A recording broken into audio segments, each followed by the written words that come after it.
नमस्कार, आप देख रहे हैं आवाज इंडिया। मैं हूं प्रीति। खबरों की शुरुआत करते हैं, लेकिन सबसे पहले नजर डालते हैं आज की हेडलाइंस पर। बेंगलुरु में आरसीबी की जीत के जश्न के दौरान भगदड़ में 11 की मौत, 50 के करीब घायल, हादसे पर सियासत गर्म। आरसीबी विक्ट्री परेड में दर्दनाक भगदड़, पीएम मोदी ने जताया शोक, घायलों के जल्द ठीक होने की कामना।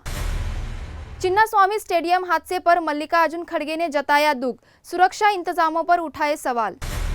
सिंधु जल समझौते के बाद पाकिस्तान की भारत से बातचीत की अपील, भारत ने दो टूक कहा, पहले आतंकवाद रोको।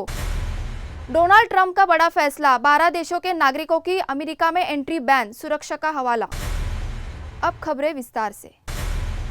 बेंगलुरु के चिन्नास्वामी स्टेडियम में आरसीबी की जीत के जश्न के दौरान मची भगदड़ में अब तक 11 लोगों की मौत हो चुकी है, जबकि 50 के करीब लोग अस्पताल में जिंदगी की जंग लड़ रहे हैं। घटना के बाद चप्पल जूतों से पटा स्टेडियम का इलाका इस बात की गवाही देता है कि हादसा कितना भयानक था। राष्ट्रपति द्रौपदी मुर्मू और प्रधानमंत्री नरेंद्र मोदी ने हादसे पर गहरा शोक जताया है। वहीं कर्नाटक सरकार ने इस मामले की न्यायिक जांच के आदेश दे दिए हैं और 15 दिन में रिपोर्ट मांगी है। इधर हादसे के बाद सरकार पर सियासी हमले भी तेज हो गए हैं। विपक्ष का आरोप है कि मौतों के बाद भी डिप्टी सीएम सेल्फी में व्यस्त है और सरकार खिलाड़ियों के संग जश्न मना रही है। इस पर मुख्यमंत्री सिद्धारमैया का जवाब चर्चा में है। उन्होंने कहा, ऐसी घटनाएं तो महाकुंभ में हुई थी, वहां भी 50-60 लोग मरे थे, तब हमले में राजनीति नहीं की थी। सीएम ने सवालों पर नाराजगी जताते हुए कहा कि इस मामले में राजनीति नहीं होनी चाहिए और ऐसी घटनाएं कई जगह हो चुकी है। सरकार ने इस हादसे के लिए क्रिकेट एसोसिएशन और आयोजकों की लापरवाही को जिम्मेदार ठहराया है। बेंगलुरु के चिन्नास्वामी स्टेडियम में जश्न का माहौल मातम में बदल गया। आरसीबी की विक्ट्री परेड के दौरान स्टेडियम के बाहर अचानक भगदड़ मच गई, जिसमें 11 लोगों की दर्दनाक मौत हो गई। घटना में कई लोग घायल भी हुए हैं, जिन्हें अस्पताल में भर्ती कराया गया है। इस हादसे पर प्रधानमंत्री नरेंद्र मोदी ने गहरा दुख जताया है। उन्होंने कहा, बेंगलुरु में हुआ हादसा बेहद ही दुखद है। मेरी संवेदनाएं उन सभी परिवारों के साथ है जिन्होंने अपनों को खोया है। पीएम मोदी ने घायलों के जल्द स्वस्थ होने की कामना भी की है। इस हादसे की वजह क्या थी, ये जांच का विषय है, लेकिन भीड़ प्रबंधन पर सवाल जरूर खड़े हो गए हैं। बेंगलुरु में आरसीबी की जीत का जश्न और उसी जश्न में बदल गया मातम का मंजर। चिन्नास्वामी स्टेडियम के बाहर हुई भीषण भगदड़ में 11 लोगों की जान चली गई और दर्जनों घायल हो गए। इस दर्दनाक हादसे ने पूरे देश को झंझोर कर रख दिया।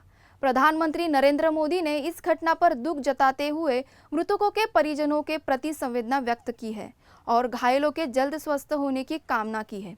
वहीं कांग्रेस अध्यक्ष मल्लिकार्जुन खड़गे ने भी हादसे पर शोक जताया है। उन्होंने कहा, इस दुर्भाग्यपूर्ण घटना में कई लोगों की जान चली गई, ये बेहद दुखद है। मेरी संवेदनाएं उन परिवारों के साथ है जिन्होंने अपने को खोया है। खड़गे ने कहा कि कांग्रेस पार्टी बेंगलुरु के लोगों के साथ खड़ी है और राज्य सरकार के राहत कार्यों का समर्थन करती है। उन्होंने कर्नाटक सरकार और प्रशासन से सुरक्षा प्रोटोकॉल की समीक्षा और उन्हें मजबूत करने की मांग की है। खड़गे का स्पष्ट संदेश है, जीत का जश्न कभी भी जान की कीमत पर नहीं होना चाहिए। अब बात पाकिस्तान की, जो पानी पानी हो रहा है और अब भारत से बात की गुहार लगा रहा है। सिंधु जल समझौते के टूटने के बाद पाकिस्तान में पानी को लेकर हाहाकार मचा है और इसी कड़ी में पाकिस्तान के विदेश मंत्री इशाक डार ने नई अपील की है। इस्लामाबाद में प्रेस कॉन्फ्रेंस कर डार बोले, भारत से हम पानी समेत तमाम मुद्दों पर व्यापक बातचीत करना चाहते हैं। हालांकि उन्होंने ये भी कहा कि भारत सिर्फ आतंकवाद पर बात करना चाहता है, जबकि बातचीत दो तरफा होनी चाहिए। डार ने साफ किया कि पाकिस्तान बातचीत को तैयार है, लेकिन आतुर नहीं है। सैन्य संघर्ष की आशंका पर उन्होंने कहा, सीज फायर हो चुका है, सैनिक लौट चुके हैं और संघर्ष दोबारा होने की संभावना बेहद कम है। हालांकि उन्होंने भविष्य को लेकर कोई गारंटी नहीं दी। बातचीत की यह पेशकश ऐसे समय आई है जब पहलगाम आतंकी हमले के बाद दोनों देशों के बीच तल्खियां चरम पर थी। आतंकी पाकिस्तान में ट्रेनिंग लेकर आए थे और 26 निर्दोषों की जान ले ली थी। इसके बाद भारत ने सिंधु जल समझौता रद्द किया, कई प्रतिबंध लगाए और आतंकी ठिकानों पर हमले किए। करीब 4 दिन तक दोनों देशों की सेनाएं आमने सामने थी और मिसाइलों की बरसात हुई थी। अब जब हालात थोड़े सामान्य हैं, पाकिस्तान फिर से बातचीत की बात कर रहा है, लेकिन भारत की शर्तें साफ हैं। पहले आतंकवाद पर लगाम, ऐसे में सवाल यही, क्या पाकिस्तान की यह पेशकश वाकई संजीदा है या फिर पानी की कमी में डूबता मुल्क अब मजबूरी में बात करना चाहता है। यह वक्त हो चला है एक छोटे से ब्रेक का।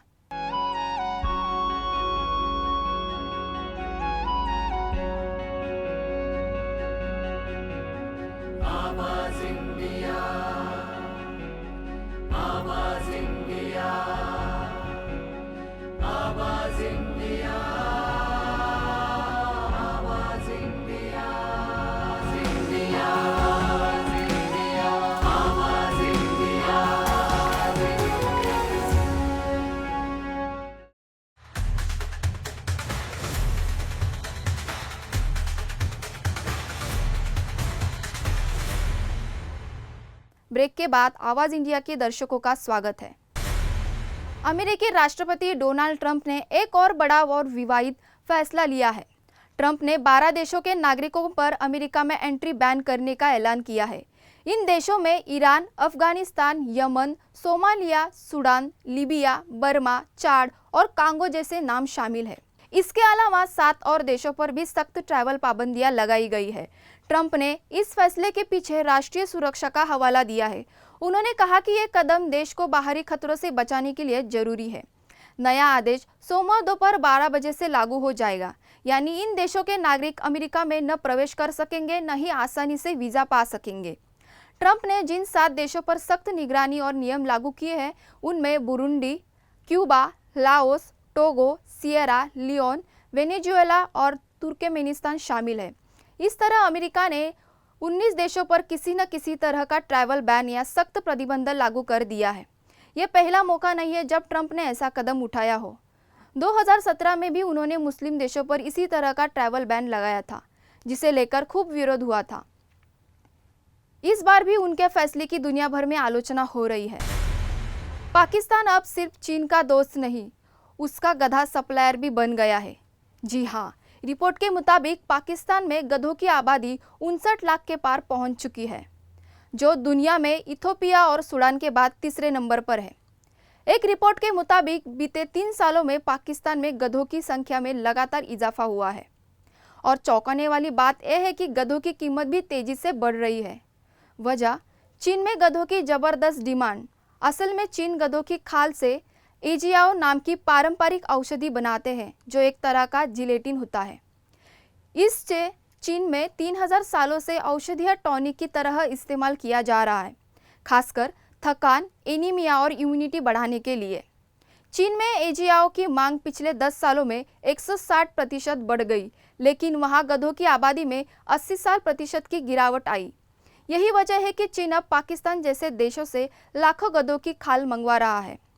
अफ्रीकी देशों ने जब गधे की खाल पर बैन लगाया, तब पाकिस्तान चीन का सबसे बड़ा सस्ता और सुगम सप्लायर बन गया। नतीजा, पाकिस्तान के बड़े नस्ल के गधों की कीमत पिछले दशक में दोगुनी हो चुकी है। यानी पाकिस्तान अब चीन के लिए सिर्फ रणनीतिक साझेदारी नहीं, बल्कि एजियाओ औषधि के लिए गधों का खजाना बन चुका है। अयोध्या की धार्मिक आस्था और सांस्कृतिक गरिमा को एक नई ऊंचाई मिलने जा रही है। 5 जून यानी कि आज गुरुवार को अभिजीत मुहूर्त और स्थिर लग्न में श्री राम जन्मभूमि मंदिर में राम दरबार की प्राण प्रतिष्ठा विधिवत की जाएगी। यह अनुष्ठान दिन के सबसे शुभ समय अभिजीत मुहूर्त में होगा, जिसे हिंदू धर्म में अत्यंत पावन माना गया है। मंदिर के पहले तल पर बने भव्य राम दरबार में अब राम लल्ला के साथ लक्ष्मण, सीता और हनुमान जी की प्रतिष्ठा होगी। अभी मंदिर में राम लल्ला अकेले विराजमान है, लेकिन अब भक्ति का विस्तार पूरे राम दरबार तक होगा। इस विशेष अवसर पर उत्तर प्रदेश के मुख्यमंत्री योगी आदित्यनाथ मुख्य अतिथि के रूप में मौजूद रहेंगे।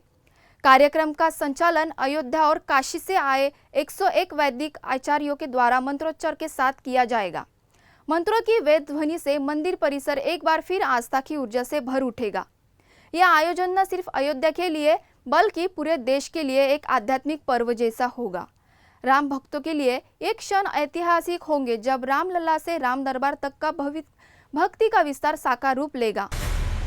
समृद्धि महामार्ग का आखिरी चरण भी अब पूरा हो गया है और महाराष्ट्र की यह सबसे बड़ी एक्सप्रेसवे परियोजना अब पूरी तरह से चालू होने जा रही है। नासिक के इगतपुरी से ठाणे के अमाने तक 76 किलोमीटर लंबे इस अंतिम खंड का उद्घाटन आज यानी गुरुवार को मुख्यमंत्री देवेंद्र फडणवीस करने वाले हैं। उनके साथ डिप्टी सीएम एकनाथ शिंदे और अजित पवार भी इस उद्घाटन में समारोह में शामिल होंगे। समृद्धि महामार्ग का आखिरी चरण भी अब पूरा हो गया है और महाराष्ट्र की यह सबसे बड़ी एक्सप्रेसवे परियोजना अब पूरी तरह से चालू होने जा रही है। नासिक के इगतपुरी से ठाणे के अमाने तक 76 किलोमीटर लंबे इस अंतिम खंड का उद्घाटन आज यानी गुरुवार को मुख्यमंत्री देवेंद्र फडणवीस करने वाले हैं। उनके साथ डिप्टी सीएम एकनाथ शिंदे और अजित पवार भी इस उद्घाटन समारोह में शामिल होंगे। 701 किलोमीटर लंबा समृद्धि महामार्ग अब नागपुर से ठाणे तक सीधी और तेज रफ्तार यात्रा का रास्ता खोल देगा। इस महामार्ग से मुंबई, पुणे और विदर्भ के बीच की दूरी घंटों में कम होनी जाएगी और लोगों का समय बचेगा।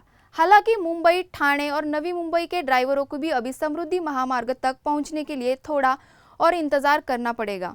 दरअसल दिल्ली मुंबई एक्सप्रेसवे और समृद्धि महामार्ग को जोड़ने वाला वडपे इंटरचेंज अभी निर्माणाधीन है, जो अगले साल तक पूरा होने की उम्मीद है।